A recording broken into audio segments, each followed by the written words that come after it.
बच्चों लोग, अपना नेक्स्ट टॉपिक रहेगा एक्सटेंट ऑफ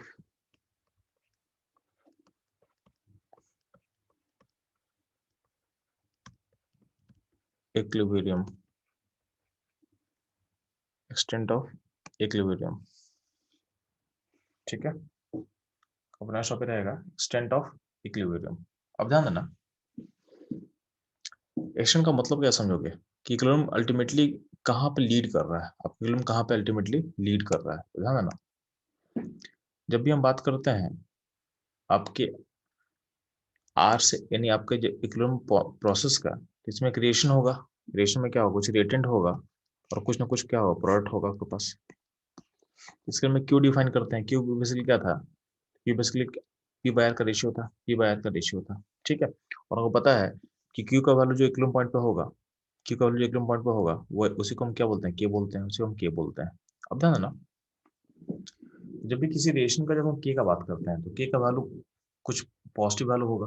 तो पॉजिटिव वैल्यू क्या होगा, या तो इस हम एक बाउंड्री पॉइंट डिसाइड कर रहे हैं, हम एक बाउंड्री कंडीशन को डिसाइड कर रहे हैं, या तो के का वैल्यू से छोटा होगा, किससे, 10⁻³ से छोटा होगा, या तो के का वैल्यू 10⁻³ से बड़ा होगा। के का वैल्यू या तो 10⁻³ से छोटा होगा, या तो के का वैल्यू 10⁻³ से बड़ा होगा, या फिर के का वैल्यू इनके बीच में होगा, इनके बीच में होगा। तो तीन तीन बाउंड्री कंडीशन डाल रहा है आपके पास, तीन बाउंड्री कंडीशन में डाल रहा है, ठीक। ध्यान दोगे,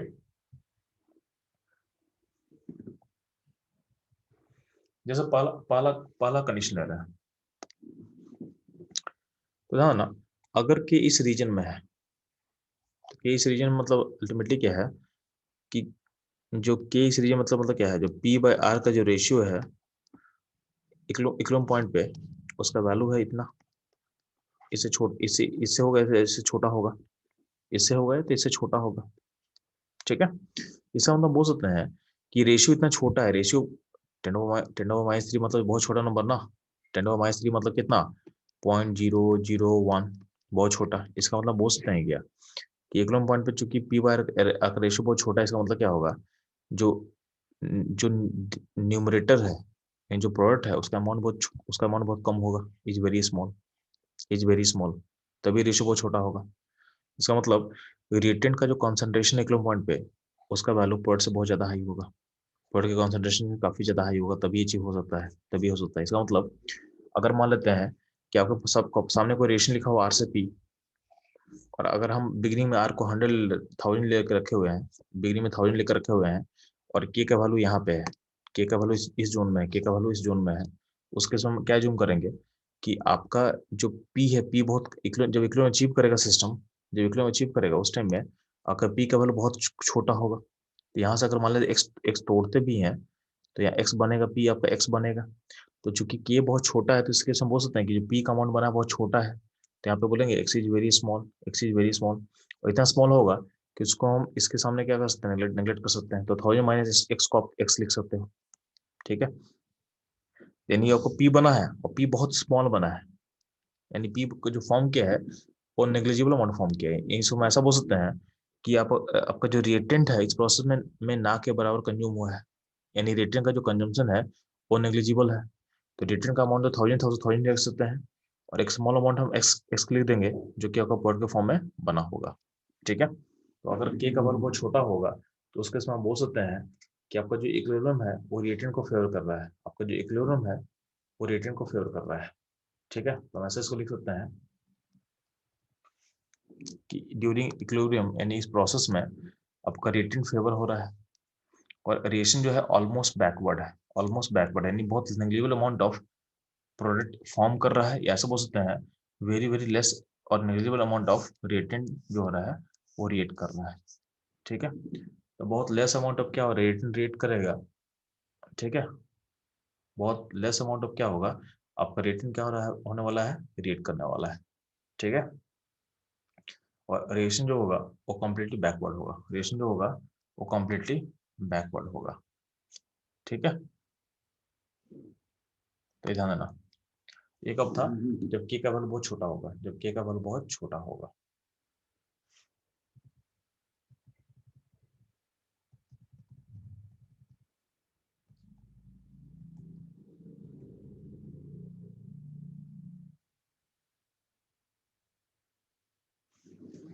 जब के का वैल्यू बहुत लार्ज होगा तो क्या करेंगे, जब के अगला केस ले रहे हैं, जब के का वैल्यू काफी लार्ज है, यानी के का वैल्यू 10 पावर 3 से बड़ा होगा तो क्या होगा, तो उस केस में ध्यान देना के रेशियो है, के रेशियो किसका, पी बाय आर का रेशियो है। अब रेशियो बहुत लार्ज, इसका मतलब क्या होगा, जो आपका न्यूमरेटर है बहुत लार्ज होगा, ये काफी लार्ज होगा, यानी पी का वैल्यू जो होगा वो आर से काफी बड़ा होगा। तो इसका मतलब अगर मान लेते हैं कि रेशियो स्टार्टिंग पॉइंट पे अगर आर होगा 1000 और पी होगा 0, तो इसमें मानते हैं कि अगर यहाँ पे अगर एक्स कंज्यूम होगा, यहाँ पे एक्स बनेगा, तो हम क्या बने कि ये जो एक्स बनेगा तो एक्स का वैल्यू ऑलमोस्ट हो जाएगा 1000, क्या हो जाएगा 1000, यानी हम बोल सकते हैं कि के अगर बहुत लार्ज है, इसका मतलब क्या होगा, आपका सिस्टम में जितना भी रिएक्टेंट होगा वो ऑलमोस्ट सारा सारा परफॉर्म कर जाएगा, ऑलमोस्ट सारा सारा सारा परफॉर्म कर जाएगा। तो हम ऐसा बोल सकते हैं क्या कि जो आर है ऑलमोस्ट क्या हो रहा है, कम्पिटिटिव पॉट फॉर्म कर रहा है, कम्पिटिटिव पॉट में फॉर्म कर जा रहा है। ठीक है, इन जितना भी रिएक्टेंट होगा उस उतना का सारे को कन्वर्ट करना प्रोडक्ट में। ठीक है, और रिटर्न बचे कितना, तो एक जेड लिख देना, जेड मतलब वेरी स्मॉल, यानी वेरी स्मॉल अमाउंट बचेगा, जीरो मत लिखना, रिटर्न को जीरो मत कर देना, क्योंकि जीरो मतलब क्या होता है कि वो फिर इन्फिनिटी हो जाएगा। ठीक है, तो रिटर्न बचेगा, बहुत स्मॉल अमाउंट ऑफ रिटर्न बचेगा। ठीक है, तो जब भी के का वैल्यू बहुत लार्ज होगा उस केस में बोल देंगे कि आपका जो ऑलमोस्ट रिटर्न सारा का सारा कहाँ हो रहा है, पॉइंट में फॉर्म कर जा रहा है, और रिटर्न कितना बचेगा, तो एक जेड लिख देंगे, और जेड का वैल्यू बोलेंगे वेरी स्मॉल, क्या होगा वेरी स्मॉल। ठीक है, ये हो गया सेकंड केस, जब आपका की क्या होता है, जब आपका के बहुत लार्ज होता है उस केस में ऐसे सोचेंगे आप। ठीक है, तो ये समझाया हुआ है कि इस केस में क्या होगा, आपका जो प्रोडक्ट है वो फेवर करता है, आपका product product is favoured, reaction is almost competitive forward, almost all reacted to form product. ठीक है, almost all reacted to form product. ठीक है, ये ध्यान देंगे आप, ये आपको ध्यान देना है। ठीक है, जो भी ध्यान देना,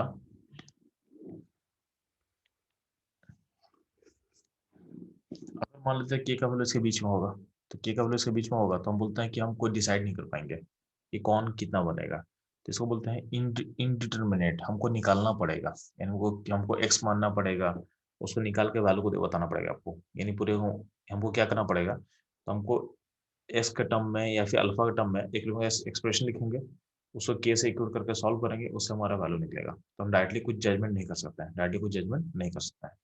तो यहाँ पे ध्यान देना, यहाँ पे जो मेन बाउंड्री पॉइंट है 10⁻³ और 10⁻³ ये बाउंड्री पॉइंट है। अब ध्यान देना, चीजों को सिंप्लीफाई करने के लिए हम क्या कर रहे हैं कि जो बाउंड्री पॉइंट्स दिया हुआ है, जो बुक्स में दिया रहता है, उसको थोड़ा चेंज कर रहे हैं। तो हाँ, अगर सब सामने एक न्यू बाउंड्री कंडीशन दे रहे हैं, तो नया बाउंड्री कंडीशन आपके सामने क्या दे रहे हैं, ध्यान देना, के का वैल्यू इससे बड़ा होगा तो बोलोगे पॉइंट इज फेवर्ड, यानी हम क्या बोल रहे हैं, जो 10⁻³ था उसको हम 2 कर दे रहे हैं, और 10⁻² कर दे रहे हैं।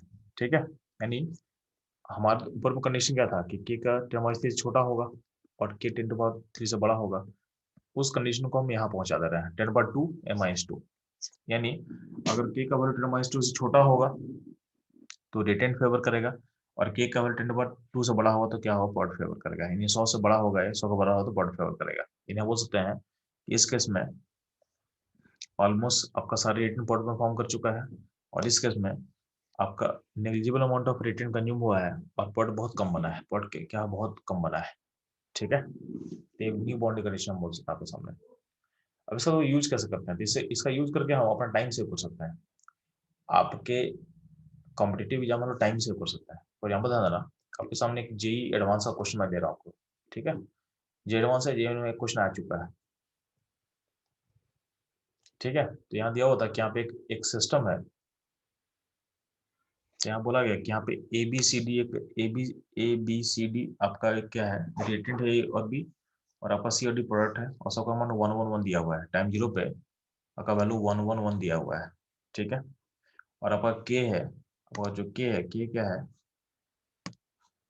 के 100 है, क्या आपका के क्या है, 100 है। ठीक है, और बोला कि हमको इक्विलिब्रियम पे वैल्यूज क्या हो बताओ मेरे को, या क्वेश्चन था कि आपको बताना है सी और डी का अमाउंट बताना है इक्विलिब्रियम पॉइंट पे।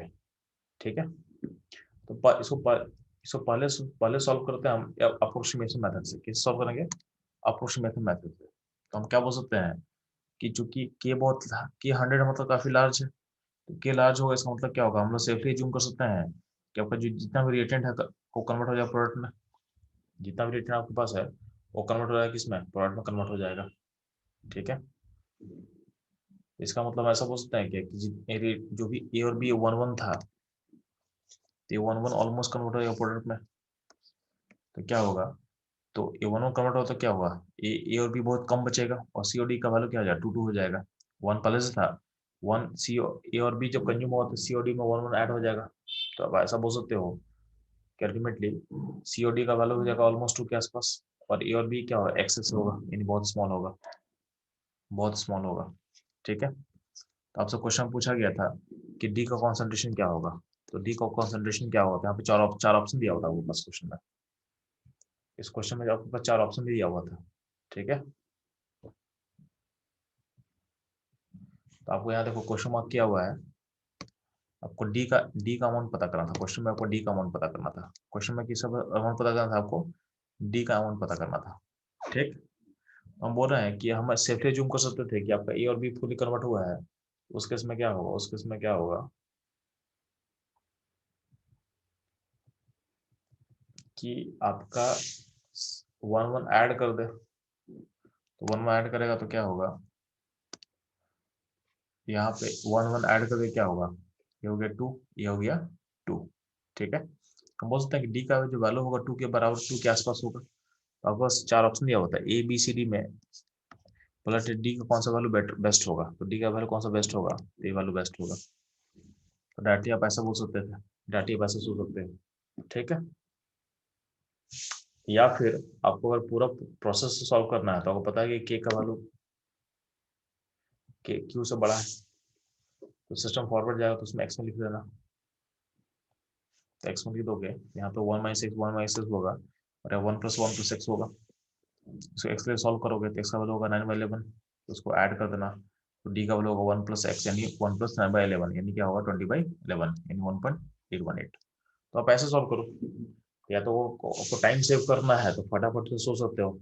ठीक है, और नहीं थोड़ा सा टाइम आपको कंज्यूम करने का है तो आप इस तरह से सोच सकते हो। ठीक है, तो हम जितना भी हम लोग शॉर्टकट सीख रहे हैं, शॉर्टकट सीखने का मतलब क्या है कि अपने टाइम को बचाना, अपने टाइम को बचाना। ठीक है, अपने टाइम को बचाओगे। ठीक है, फॉर एग्जाम्पल था ना, ये क्वेश्चन आपका जी एडवांस से दिया हुआ क्वेश्चन है, ये क्वेश्चन जी एडवांस का आपको दिखा देते हैं कि कहाँ से इसको दिया गया है। ठीक है,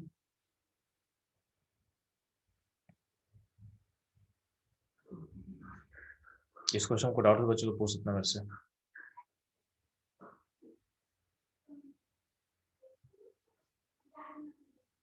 ठीक है,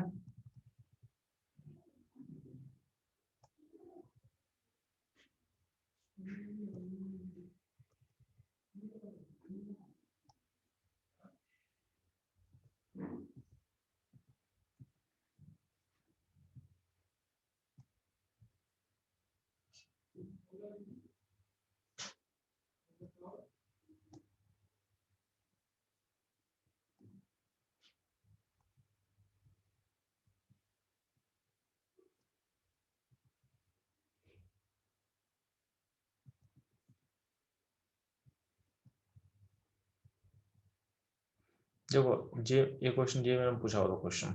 ठीक है, तो यहाँ था ना, ये क्वेश्चन यहाँ अब क्वेश्चन 12 चेक करना, इसी क्वेश्चन में बात कर रहा था। ठीक है, यहाँ पर क्वेश्चन दिया होता है कि इक्विलिब्रियम कांस्टेंट दिया हुआ है, इस रिलेशन का 100 दिया हुआ है, और आपको बोला है कि शुरू में सारा कंसंट्रेशन 1 है, बोला था डी का अमाउंट पता करो, डी का अमाउंट पता करो। तो हम क्या बोल रहे हैं कि हम ऑलमोस्ट मान सकते हैं कि सिस्टम फॉरवर्ड गया है, उसमें डी पहले से 1 था, और ए और बी का अगर 1-1 कंज्यूम होगा तो डी कितना बनेगा, 2 बन जाएगा, तो मेरा आंसर 2 के आसपास होगा, तो आंसर को डायरेक्टली बी टिक कर सकते थे, मतलब बिना रिलेशन को लिखे हुए डायरेक्टली आंसर को हम बी पुट करते हैं, बी को टिक कर सकते हैं। ठीक है, तो इससे से आपको सोचना है। ठीक, इसमें कोई डाउट है चलो, इसमें कोई डाउट आप लोगों को चलो। No, sir. No, sir. ठीक है, No, sir. ठीक है, तो ये रहेगा आज का क्लास इस सेशन का। ठीक है।